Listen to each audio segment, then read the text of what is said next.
예, 196장 찬송 드리시겠습니다.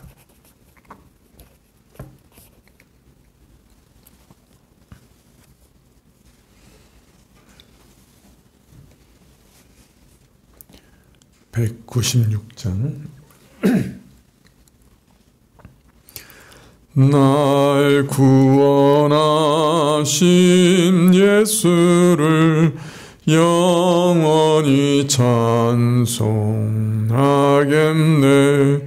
저 죄인 어서 주께 와 제사유하심 받아라. 구하라 주실 것이요 찾으라 얻을 것이라. 죄 중에 상한 영혼을 주 온전하게 하시네. 주 우리 죄를 인하여 피 흘려 죽으셨으니 주밖에 없는 사랑을 만 백성 알게 전하세. 주 예수 사랑 못 잊어 나 항상 눈물 흘리네. 이 세상 어디 가든지 내 주만 생각하도다. 목마른 자이 세매와 영생의 물을 마셔라. 내 주를 사랑한데도 늘 맘에 부족하도다.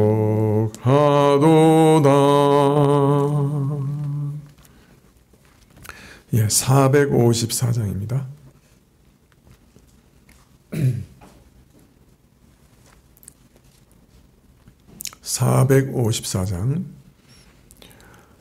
주 사랑 안에 살면 나 두려움 없으며 그 사랑 변함없어 늘 마음 편하다. 저 폭풍 몰아쳐서 내 마음 떨려도 주 나의 곁에 계셔 겁낼 것 없어라. 주 나의 목자시니 나 부족 없으며 주 인도하는 대로 늘 따라가리라.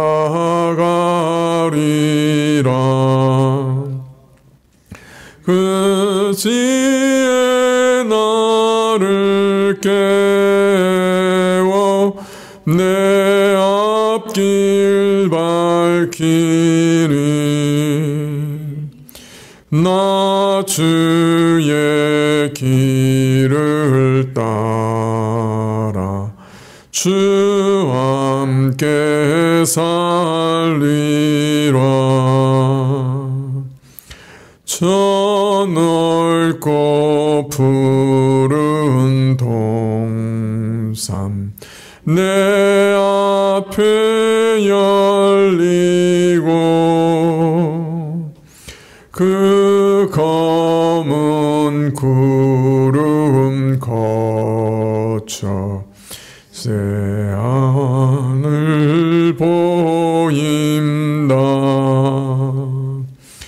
끝없는 나의 소망 저완한 생명길 참 보배 되신 주님 늘 함께 하소서.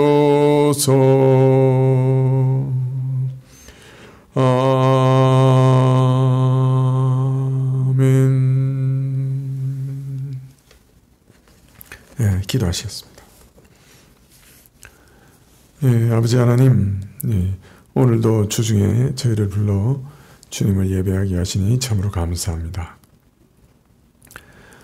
저희가 참 하나님의 존전에 나와서 하나님께 저희 마음을 토설하고 또 저희의 모든 근심을 아뢰며 또 저희의 삶을 의탁하고 하나님과 동행하며 살아갈 수 있게 하신 은혜가 얼마나 큰지요.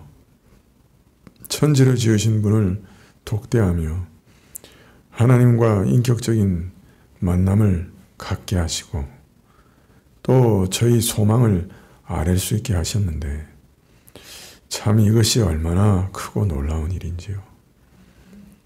어떻게 저희 같은 비천한 자들에게 이러한 크신 은혜를 베풀어 주시고 인격적으로 하나님이 내 앞에 계심을 알고 또 하나님께 나아가서 저희 마음을 열어 아랠 수 있게 하시는 그 은혜가 참 기이하고 놀라울 뿐이요. 그러한데도 우리가 자주 나가지 아니하고 이 일을 등한히 하고 참 기도에 힘쓰지 않는 죄가 가장 큰 죄라 하지 아니할 수가 없습니다. 저희 죄악을 용서해 주시기를 원하고 하나님께 더 가까이 나아가며 더 자주 나가며 더 믿음으로 나아갈 수 있도록 저희 안에서 역사하여 주시옵소서. 성령께서 거룩한 소망과 확신과 믿음을 저희에게 더하여 주셔서 하나님 존전에 나아간다 하는 믿음을 잃어버리지 않게 해주시고 또 그 존전에서 저희의 온 마음을 드릴 수 있도록 역사해 주십시오. 또 기도할 때마다 저희에게 하나님의 뜻을 깨달아 알게 해주시고 하나님의 뜻이 내 안에 이루어지이다 기도할 수 있는 믿음을 허락해 주시고 참으로 믿음 안에서 하나님 앞에 기도할 수 있도록 역사해 주십시오. 저희 마음을 인도해 주시기를 구하옵고 다시금 기도의 영으로 충만케 해 주시기를 구하옵고 날마다 모든 기도 제목을 가지고 기도할 수 있도록 은혜 내려주시기를 간절히 구합니다. 주님, 이 나라가 또 참 아주 중요한 기로에 서 있는 줄 믿사오니 하나님께서 위정자들에게 지혜를 주시고 참 미중 갈등 강대국 속에서 어떻게 살아가야 할지 참 지혜를 주시고 살아갈 길을 열어주시기를 간절히 기도드립니다.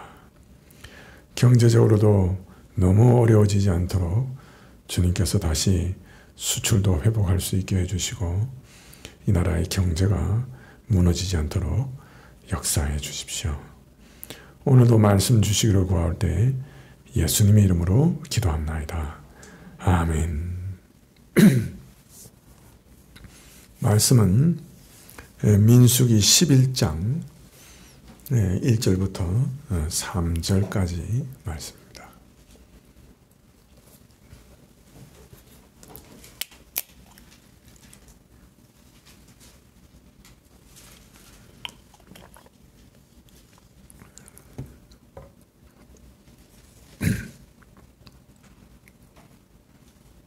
민수기 11장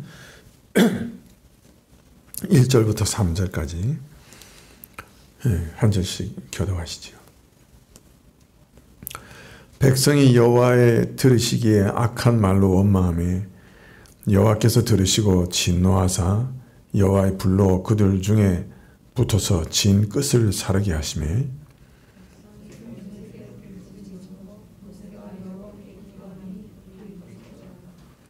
그곳 이름을 디베라라 칭하였으니 이는 여호와의 불이 그들 중에 붙은 연고였더라. 이스라엘은 시내산에서 하나님의 율법을 받고 언약을 맺었습니다. 그리고 그 이후에 성막을 건설했죠.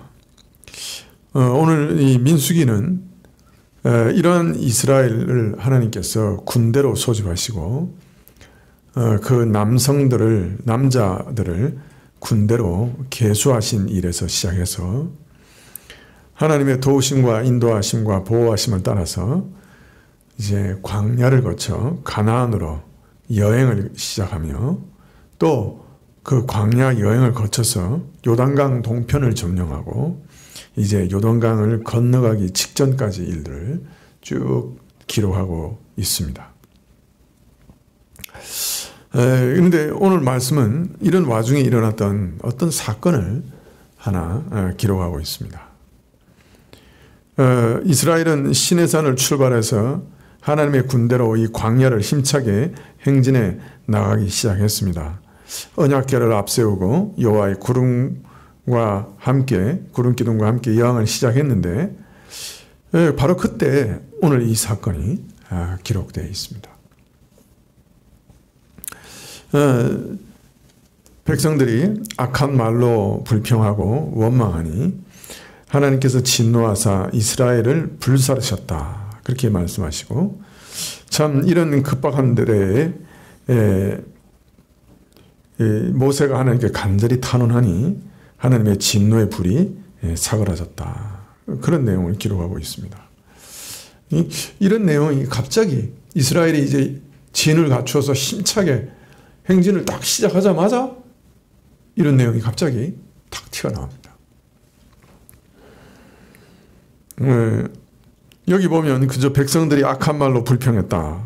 그런 얘기가 나오고 그것을 들으시고 하나님이 진노하셔서 징벌하시고 또 모세가 탄원하니 그 심판이 그쳤다. 상당히 막연하게 그냥 기술되어 있어요. 백성들이 원망했는데 무엇 때문에 원망했는가?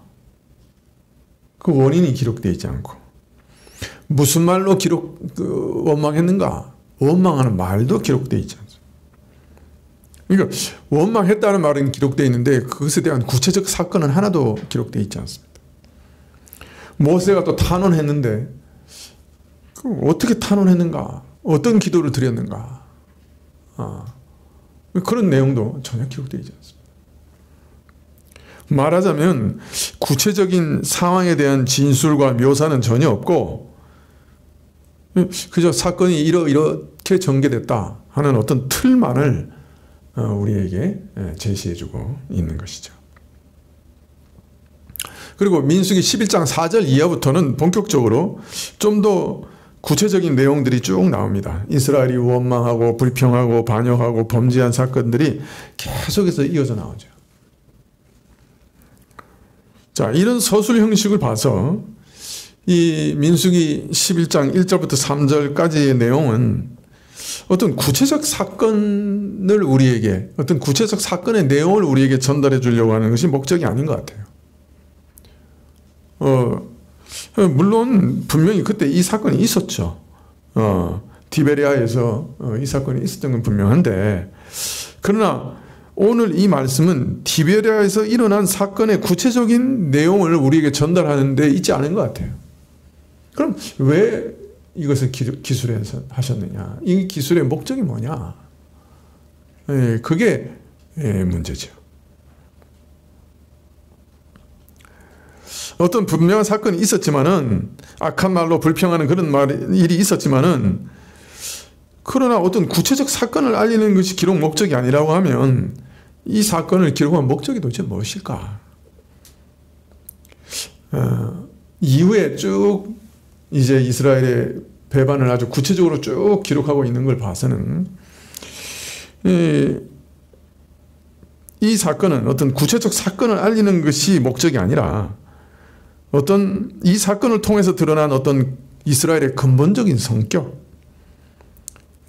이 광야 여행의 어떤 또 다른 면, 어떤 광야 여행의 어떤 성격을 우리에게 알려주는, 즉 이스라엘 광야 여행의 일반적인 모습, 일반적인 성격을 우리에게 알리고자 이렇게 기술하고 계신 것이 아닌가 짐작이 됩니다. 즉 이스라엘의 반역 사건을 서술하면 그 긴 과정에 서론으로 이 말씀을 기록한 것이다. 그래서 이스라엘 반역 사건들의 골격과 뼈대가 어떤 과정을 거치고 어떻게 이루어지는가 하는 것을 알 수 있게 하신 것이 아닌가.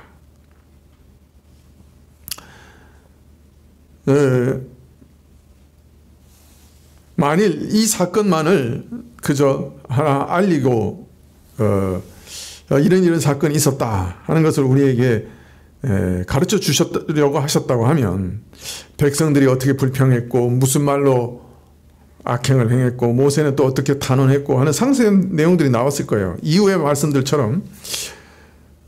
그런데 그런 거 없이 아주 간략한 줄거리만 언급되어 있는 것은 이것이 구체적 사건을 묘사하는 것이 주 목적이 아니다 하는 것을 암시하는 것이죠. 즉 이스라엘의 광야 사건에는 이런 면도 있었다. 이런 성격도 있었다. 광야 여행의 어떤 일반적인 성격을 천명하는 서론적 말씀이라 그렇게 볼 수 있는 것입니다.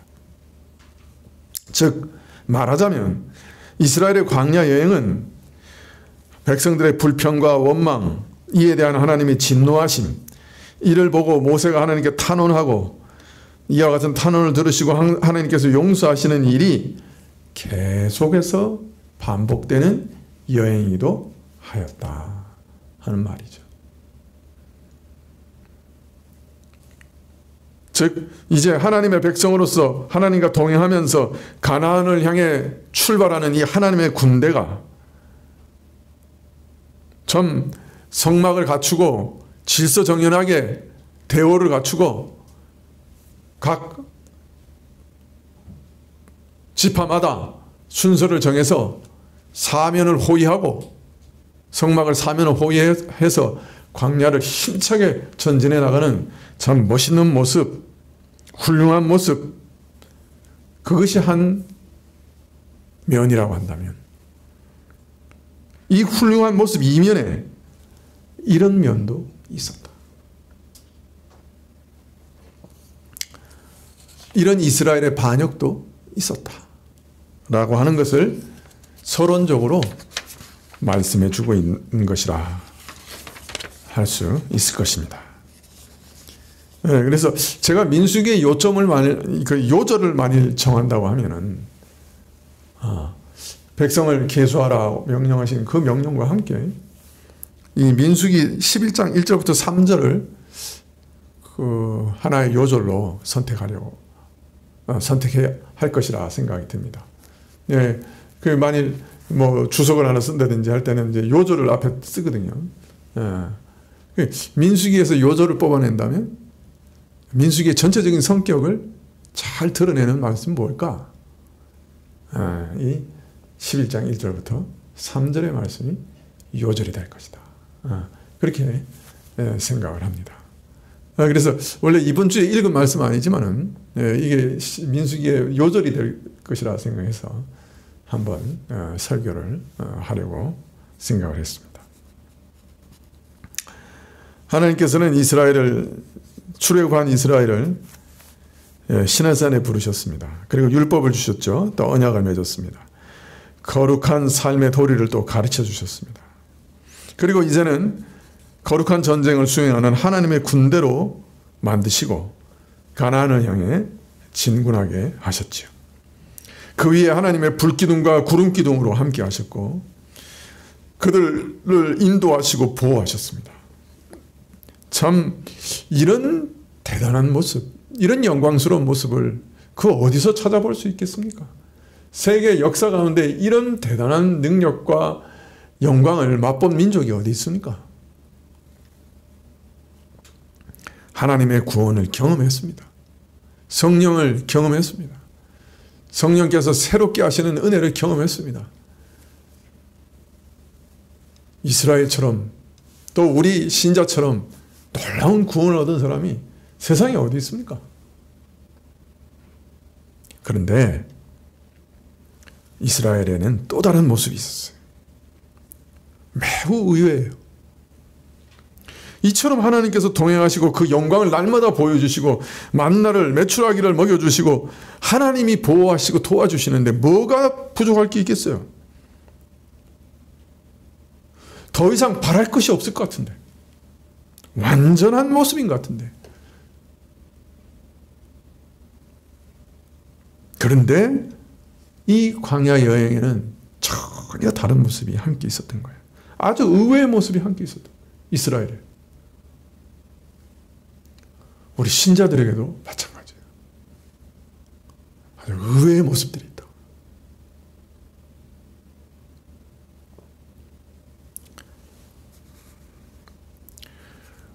네, 하나님께서 친히 인도하시고 보호하시는 여행, 타락한 죄악 세력을 멸하여 거룩한 하나님의 나라를 세우기 위해 가나안을 향해 진군하는 이스라엘의 진군, 이것이 이러한 여행이 이처럼 불신앙과 불평과 하나님의 진노하심이 반복되는 여행이기도 하였다 하는 것은 참 어떤 면에서는 이해하기가 힘든 일이죠. 그러나 여하튼 여기서 분명한 것은 세상에서 구원받아, 애굽에서 구원받아 하나님과 더불어 약속의 땅으로 나아가는 그 삶이 불신앙과 범죄에서 완전히 자유로운 것이 아니었다 하는 사실입니다. 네, 죄악의 세력을 멸하려고 참 하나님의 거룩한 전쟁을 하기 위해서 하나님의 군대로 조직돼서 지금 가나안에 있는 모든 악한 부족들을 멸망시키려고 하는 이 하나님의 군대가 참 오히려 하나님을 불신앙하고 원망하고 불평하고 죄를 짓다가 심판으로 망하기도 했다는 것은 참 이상한 일이죠. 참 이해할 수 없지만 사실이 그랬어요. 죄악과 싸우는 군대 안에 죄가 있어요. 죄악과 싸우는 군대가 죄로부터 자유롭지 못해요.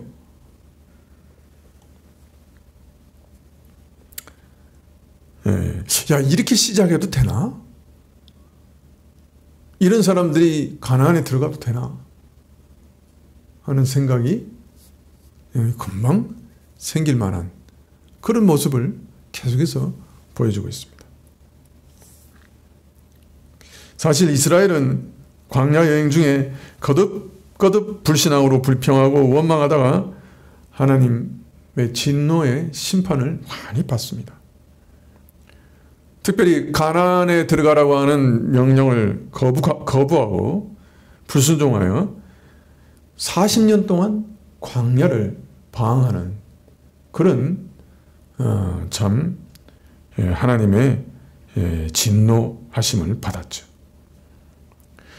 자, 그런데 이 40년 동안 광야에서 여행하면서 애굽에서 나온 1세대, 이스라엘의 1세대는 갈렙과 여수아를 제외하고는 전부 다 쓰러지고 맙니다. 그래서 광야 여행은 이스라엘의 1세대가 하나님의 불신앙과 하나님 앞에 불신앙과 범죄로 인해 어떻게 망해버렸는가 하는 것을 보여주는 역사적 신뢰가 되고 맙니다. 그러나 동시에 광야 여행은 모세가 백성을 위하여 하나님께 간절히 탄원하고 하나님께서 그 탄원을 들으시고 진노를 거두셨다는 말씀에서 볼 수 있듯이 불신앙과 범죄와 그로 인한 심판과 멸망의 역사로 끝나는 것이 아니라 중보자의 기도를 들으시고 이스라엘을 용서하시고 저들에게 새로운 기회를 허락하시는 그런 여행이기도 하였다 하는 것을 우리가 볼 수 있습니다. 사실 이스라엘의 광야 여행은 불신앙과 범죄로 말미암아 이스라엘이 광야에서 망하여 엎드려진 여행이기도 하지만은 그 심판 와중에서 불신앙과 죄악이 제거되었고 하나님을 신뢰하고 의지하는 새로운 이스라엘, 광야의 제2세대가 등장하는 그런 기간이기도 했죠. 민수기 전체 내용은 바로 이것을 다루고 있는 것입니다. 하나님을 불신앙하는 1세대가 어떻게 불순종하고 불신앙하여 하나님을 거역하다가 망해버렸는가. 그러나 그 다음 세대는 그들의 조상의 고질적인 불신앙을 버렸고 동일한 환경에 여행하면서도 오히려 하나님을 의뢰하는 믿음의 세대로 어떻게 성장하게 되었는가. 그 과정이 바로 민수기의 기록입니다. 사실 하나님께서 출애굽한 이스라엘을 광야로 인도하신 목적이 여기 있었다고 할 수 있죠. 즉 이스라엘을 시험하시기 위해서 그들을 연단하시기 위해서 그렇게 한 것이죠.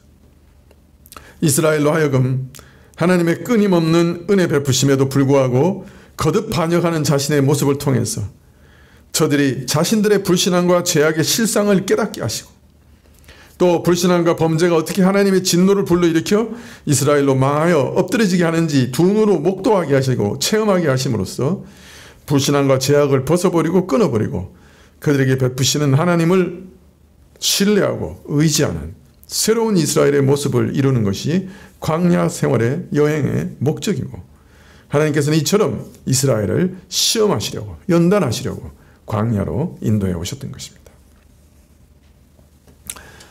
자, 이처럼 이스라엘 전체를 두고 보면 이스라엘 전체 역사를 두고 보면 제1세대와 2세대로 나누어지고 1세대는 범죄로 말미암아 광야에 엎드려져 망하여버리고 2세대는 하나님을 신뢰하고 순종하는 믿음의 세대로 성장한 것을 우리는 알 수 있습니다. 그러나 이것은 어디까지나 이스라엘을 전체적으로 볼 때, 큰 덩어리로 볼 때 그렇다는 거예요.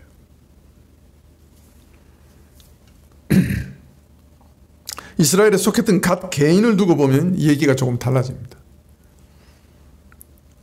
이스라엘에 속한 개개인을 두고 말한다면 그가 어느 세대에 속했었든지 제1세대에 속했든지 제2세대에 속했든지 이 역사 과정이 광야에서 그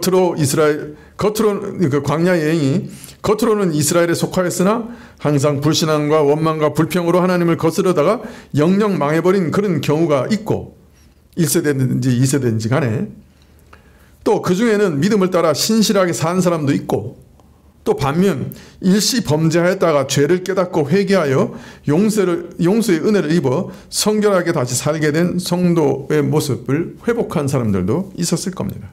즉 1세에도 완전히 멸망한 사람도 있고 믿음으로 구원 얻은 사람도 있고 또 실족했다가 회개하고 다시 성도의 자리를 얻은 사람도 있을 겁니다. 다시 돌아온 사람도 있을 겁니다. 2세대도 마찬가지. 그래서 개개인의 경우는 조금 구별해서 생각해야 합니다.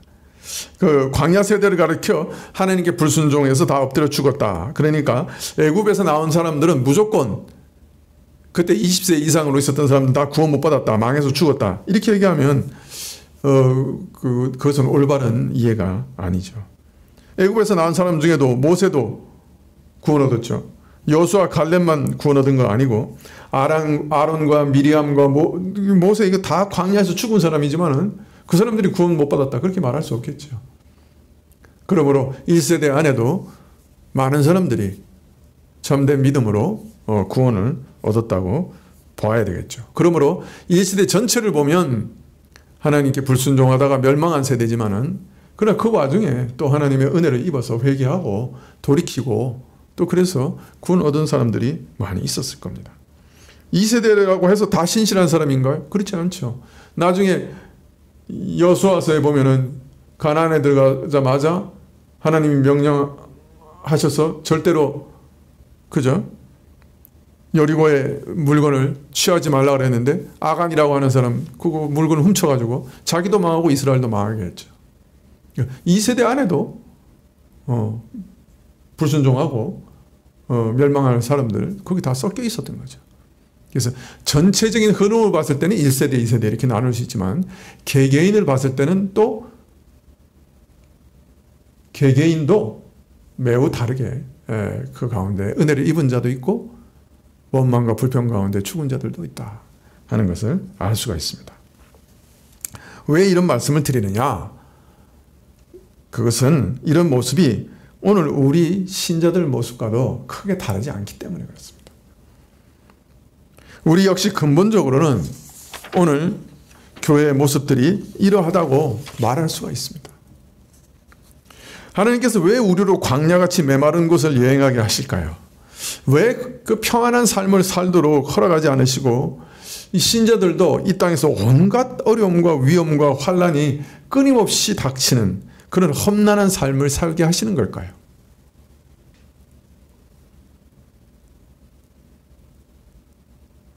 제가 이렇게 돌이켜 봤을 때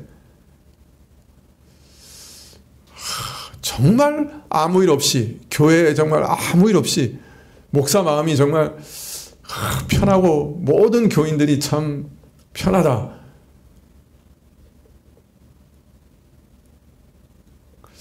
아마 3주 이상 없었을 거예요.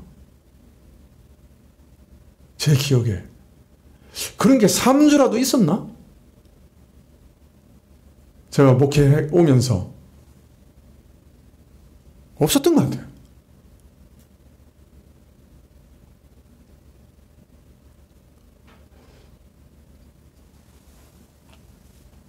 우리 개인의 삶도 마찬가지 아니에요? 한 3개월이라도 편합니까? 어때요?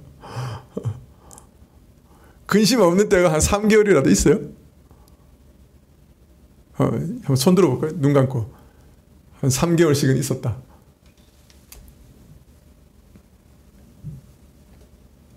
왜 손 안 들어요? 없는 거예요? 돌이켜보니까 3개월이라도 내 주변에 내 친척에 뭐 내 삶 가운데 아무런 어려움이 없고 근심도 없었다. 그런 게 한 3개월 있습니까?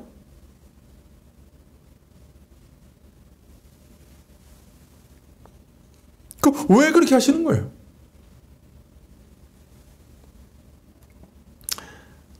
여러분, 우리가 환경이 좋으면 우리도 다 좋아요.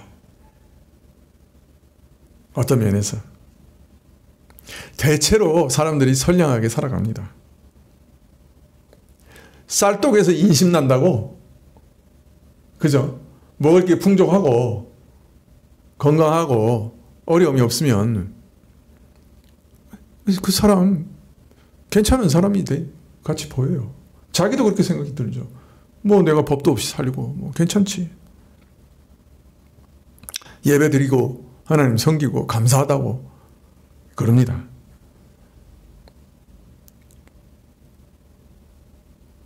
물론 오해하지 마세요. 환경이 좋아지면은 사람이 선량해진다는 말이 아니에요.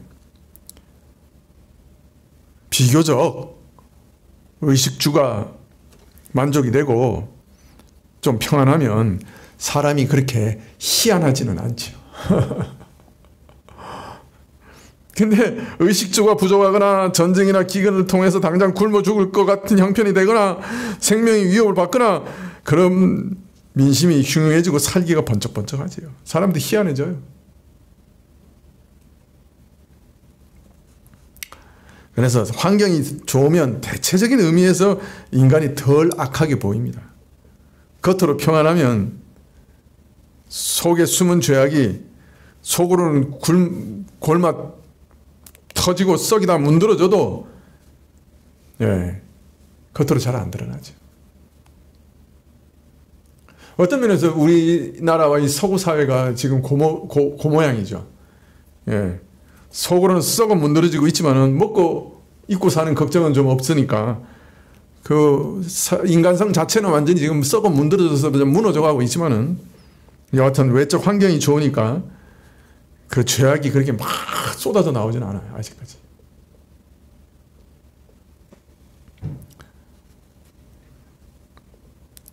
자, 근데 이것이 다르게 표현하면, 거꾸로 말하면 환경이 좋으면 상냥한 모습을 할 수 있다는 것은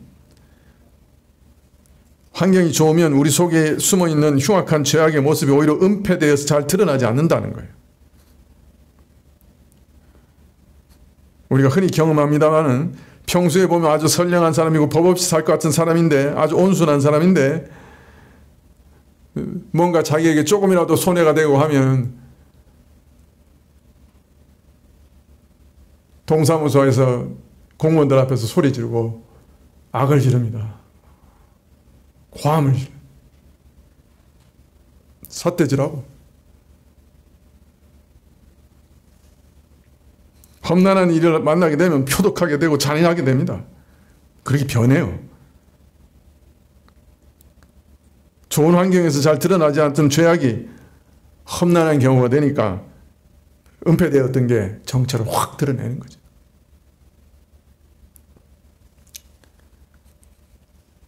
그래서 시험은, 여건과 환난은 우리 속을 막 흔들어냅니다.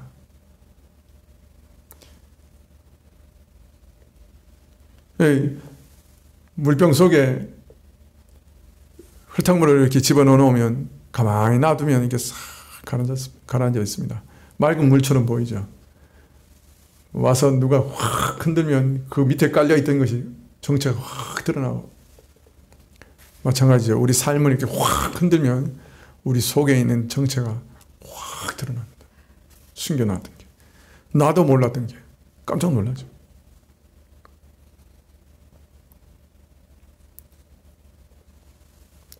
우리 속에 있는 죄의 실상이 확 드러나는 거예요. 모든 것이 잘 될 때야 하나님께 다 감사하죠. 하나님을 의지하고 찬양하고 믿음이 분명한 것 같은데 역경을 당하면 진짜가 드러납니다. 하나님을 불신하기도 하고 원망하기도 하고 불평하는 것이 막 터져 나오죠. 여러분, 근데 이거 원래 없었던 불신앙이 생겨난 거 아니에요. 우리 속에 숨겨져 있었던 거예요. 정체를 드러나지 않았던 그 불신앙과 죄가 어려운 경우를 만나서 시험을 당해서 역경을 당해서 확 터져 나온 거예요. 없었던 게 아니에요. 이때까지 눌러 덮어놨던 것이 터져 나온 거죠. 하나님께서 이스라엘로 하여금 애굽에서 구원받게 하신 다음에, 얻게 하신 다음에 험난한 광야를 먼저 여행하게 하신 것은 이런 기쁘신 뜻이 있어서 그렇게 하신 겁니다. 수백 년간 애굽 땅에서 살면서 애굽 사람들과 함께 생활하면서 물들었던 그 죄악의 실상이 완전히 드러나고 처리되고 제거되어야 했던 거예요.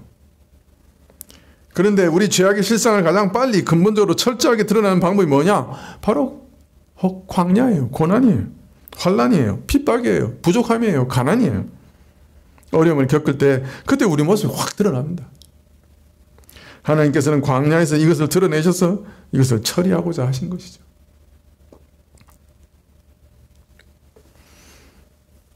우리 신자의 경우도 마찬가지예요. 처음에 예수님 믿으면 기쁘죠.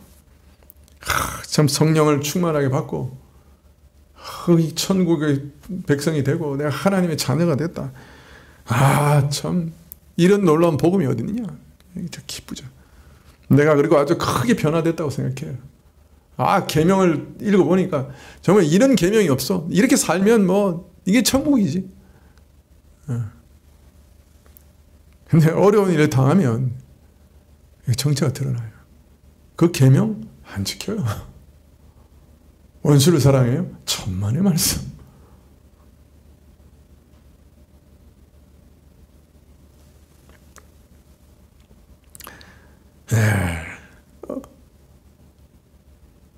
누가 콱 찌르면 옆에서 정체가 확 드러납니다. 내 안에 사랑이 가득하면 그냥 사랑이 팍 튀어나올 텐데 전혀 다른 게 튀어나옵니다.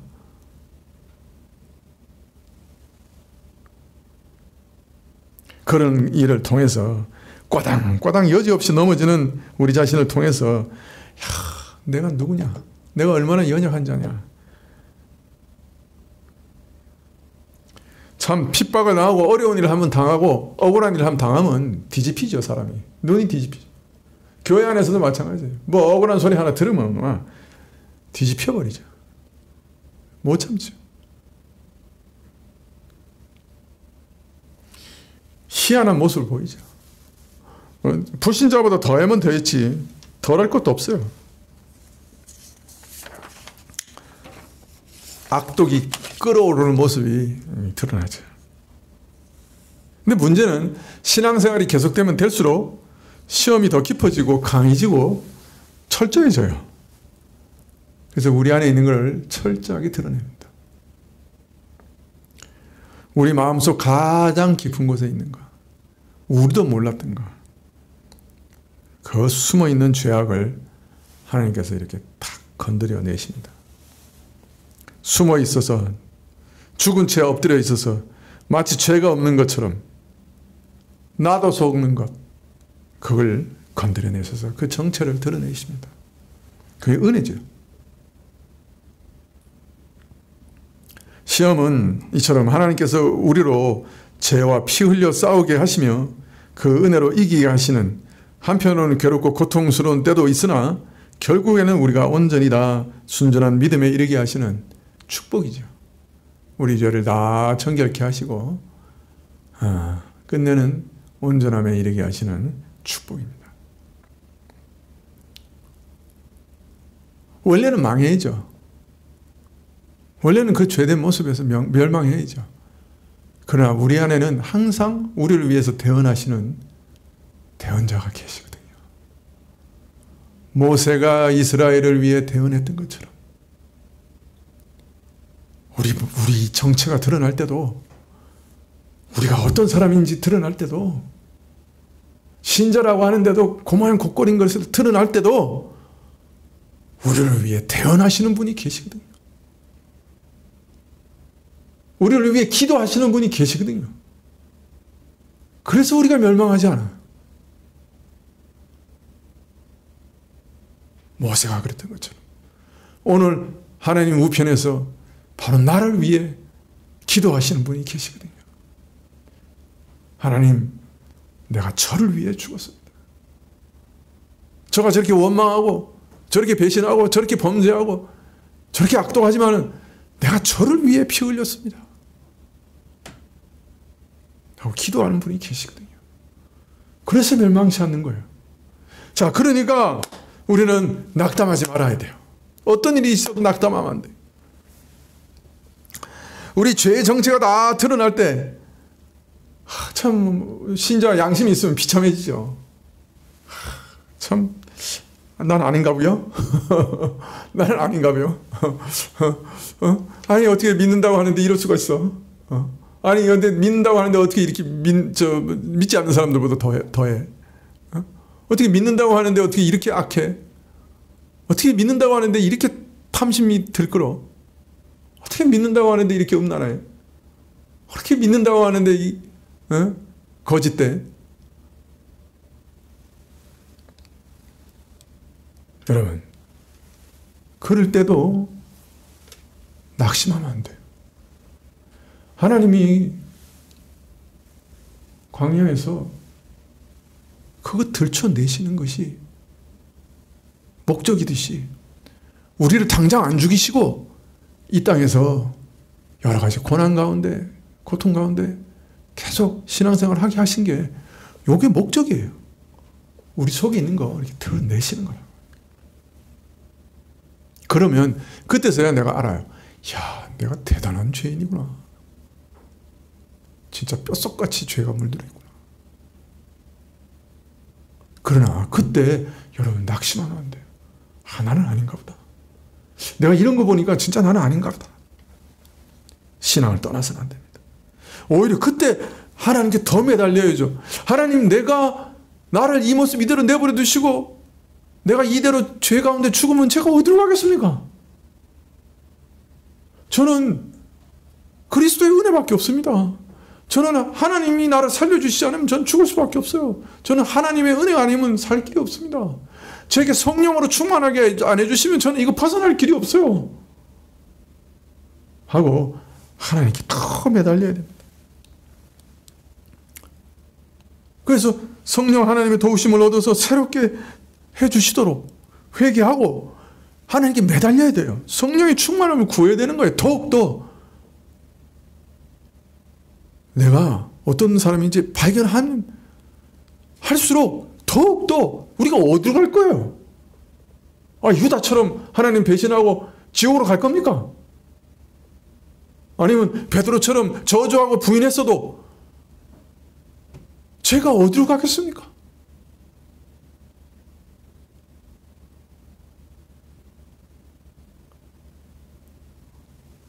그렇게 해서 살 겁니까?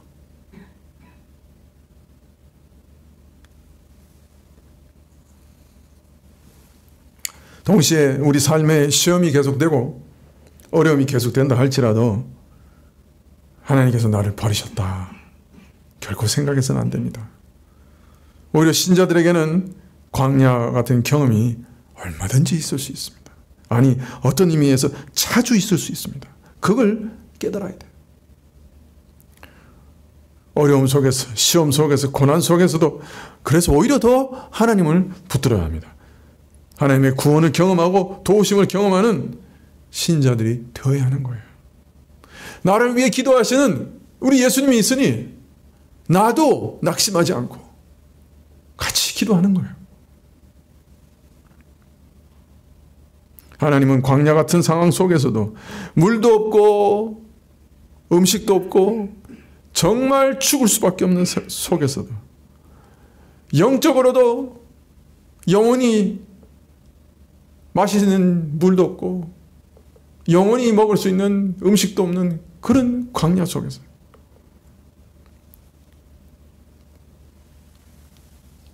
하나님께서는 신자들을 연단해 가시는 것입니까? 그게 하나님의 계획이니까. 그것이 하나님의 경륜의 일부이니까. 하나님의 계획 속에 있는 줄 믿고 아무리 어려워도 이거 하나님의 계획 속에 있어, 그러면 하나님께서 이것을 해결할 길도 이미 마련하셨지.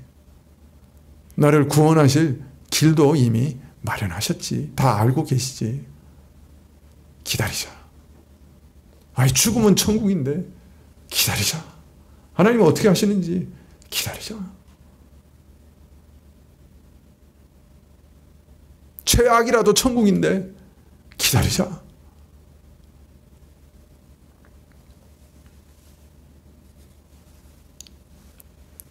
어떤 경우에는 바울의 가시처럼 우리를 낮추고 겸손케 하시는 하나님이시니 하나님이 우리를 낮추신다고 해도 하나님만 의지하고 나는 이 땅의 여행을 계속하리라. 어떤 어려움 속에서도 어떤 환난 속에서도 낙심하지 않고 하나님이 나를 버리셨어 생각하지 않고 하나님의 경륜 가운데는 늘 광야가 있음을 기억하고 하나님을 의지하고 따라가시는 여러분이 다 되시기를 기도합니다. 기도하시겠습니다.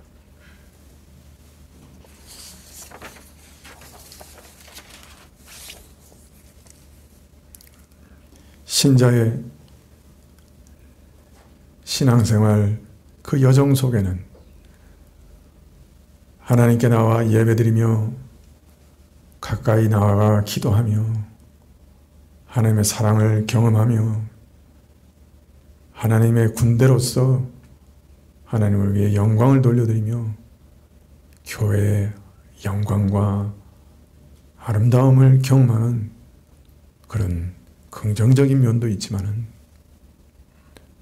그 가운데서도 또 실패도 경험하고 낙심도 경험하고 환난도 경험하고 근심도 경험하고 질병도 경험하고 다툼도 경험하고 고난도 경험하면서 하나님을 원망하기도 하고 배신하기도 하고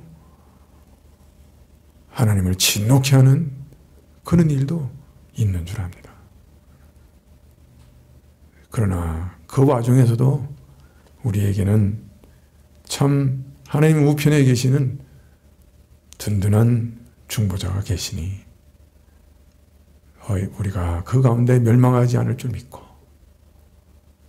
이 고난의 행군을 끝까지 지탱해 나가는 저희가 될 수 있도록 믿음 주시옵소서.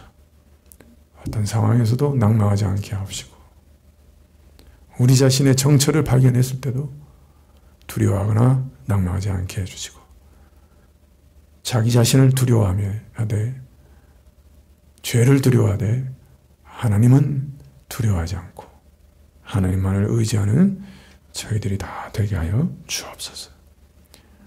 예수님의 이름으로 기도합나이다. 아멘. 하늘에 계신 우리 아버지시여 이름이 거룩히 여김을 받으시오며 나라의 마우시며 뜻이 하늘에서 이룬과 같이 땅에서도 이루어지이다. 오늘날 우리에게 일용할 양식을 주옵시고 우리가 우리에게 죄 지은 자를 사하여 준 것 같이 우리 죄를 사하여 주옵시고 우리를 시험에 들게 하지 마옵시고 다만 악에서 구하옵소서. 대개 나라와 권세와 영광이 아버지께 영원히 있사옵나이다. 아멘.